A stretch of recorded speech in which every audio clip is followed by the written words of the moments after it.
पूरी दुनिया की अर्थव्यवस्था जब बैंकों पर टिकी है, तो अमेरिका में ऐसा क्या हो रहा है कि एक बार फिर से 2008 के फाइनेंशियल क्राइसिस के बाद वैसा ही माहौल बनता दिख रहा है, जिसमें सिलिकॉन वैली बैंक और सिग्नेचर बैंक दिवालिया हो गए। जाने माने electronic journal social science research network के मुताबिक यूएस में 186 बैंकों को फेल होने का डर सता रहा है। A rough week for the banking industry. The collapse of Silicon Valley Bank, the second biggest bank collapse in U.S. history. The Silicon Valley Bank collapsed on March 10. फिलहाल अमेरिका में 25 बड़े और 850 छोटे बैंक हैं। देखिए, सिलिकॉन वैली बैंक अमेरिका का 16वां सबसे बड़ा बैंक था, जिसका स्थापना 1983 में हुई थी। इसके हेडक्वार्टर्स सेंटा क्लारा में मौजूद हैं। बैंक की शुरुआत असल में स्टार्टअप कंपनियों की ज़रूरतों को पूरा करने के लिए किया गया था। ये स्टार्टअप की दुनिया में सबसे पॉपुलर बैंक थी। इसका इतना ज़्यादा पॉपुलर होने का कारण क्या है? तो आप इसको ऐसे समझिए कि आप कोई नया बिजनेस शुरू करते हैं, तो वाजिब है कि आपको पैसे की ज़रूरत पड़ेगी, तो आप बैंक के पास जाएंगे। तो बैंक आपको पैसे आसानी से तो देगी नहीं, इनकेस किसी को मिलता है और किसी को नहीं भी। लेकिन अब हम आते हैं इस बैंक के साथ, तो इसके साथ ऐसा कोई नियम था नहीं। ये बहुत आसानी से किसी भी स्टार्टअप को पैसे देती थी। अब इस बैंक के साथ दो पहलू थे। पहला, एक तरफ स्टार्टअप वाले पैसे लेते थे और दूसरा वेंचर कैपिटल्स फर्म वाले भी पैसा लेते थे। वीसी फर्म्स वो संस्था है जो नए नए स्टार्टअप को फंड देती है, उसके बिजनेस में इक्विटी लेकर। 1995 में बैंक बतलाता है कि उसके पास 2000 से ऊपर कस्टमर थे, जिसमें बड़ी बड़ी कंपनियां सिस्को सिस्टम और बे नेटवर्क भी शामिल थे।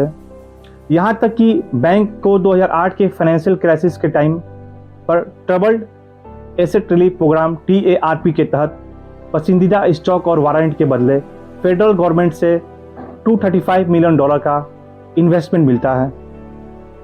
2015 में यह बैंक इतना बड़ा हो गई कि इसने बतलाया कि 65% जितने भी स्टार्टअप अमेरिका में मौजूद हैं, ये उन्हें सर्व करता है।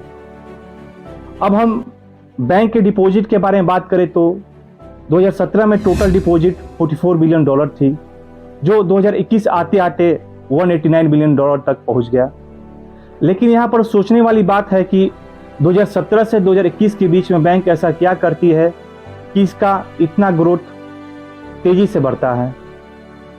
तो इसका मेन कारण है कोविड, क्योंकि कोविड के टाइम पर जब सब कुछ बंद था, तो इन IT कंपनियों का ही वर्क फ्रॉम होम काम चल रहा था और इनके प्रोडक्ट का इस्तेमाल सब जगह होता है, जो मोबाइल और कंप्यूटर बेस्ड कंपनियां थी।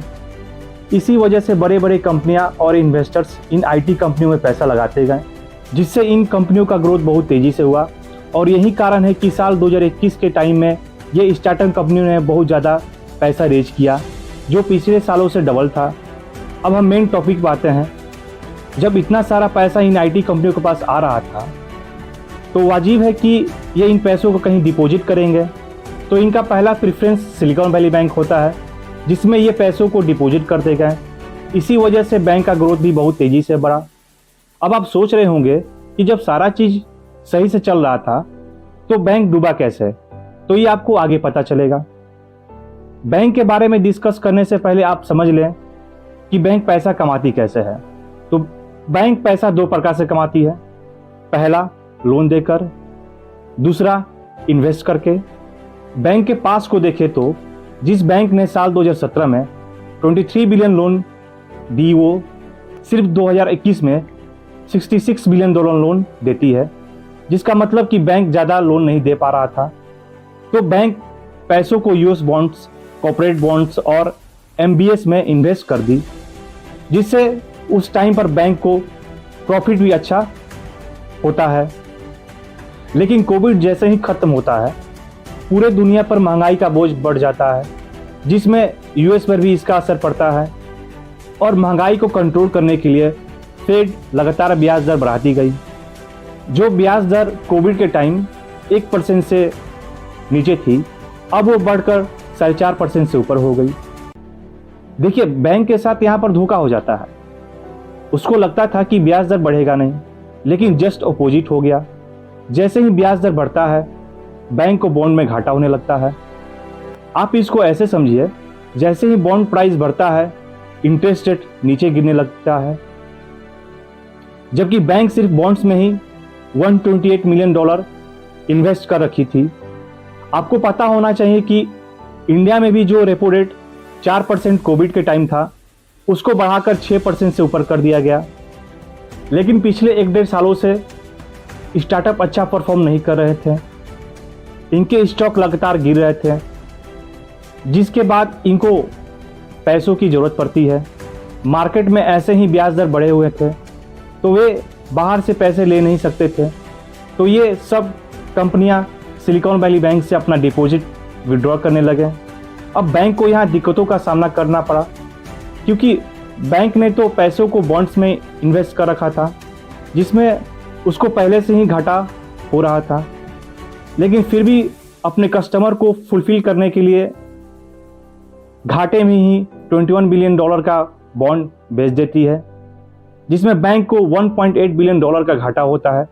अब बैंक घाटे को पूरा करने के लिए $2.25 बिलियन का इक्विटी बेचने का इशू निकालता है।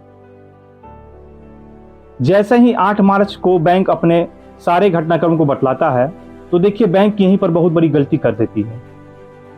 इस स्टेटमेंट के बाद उसके सारे कस्टमर को डर लगने लगा कि बैंक के पास पैसा है ही नहीं, और उसके अगले ही दिन 9 मार्च को $45 बिलियन वाले डिपॉजिटर्स एक साथ बैंक आ गए पैसा लेने के लिए, और बैंक का कैश नेगेटिव में चला जाता है।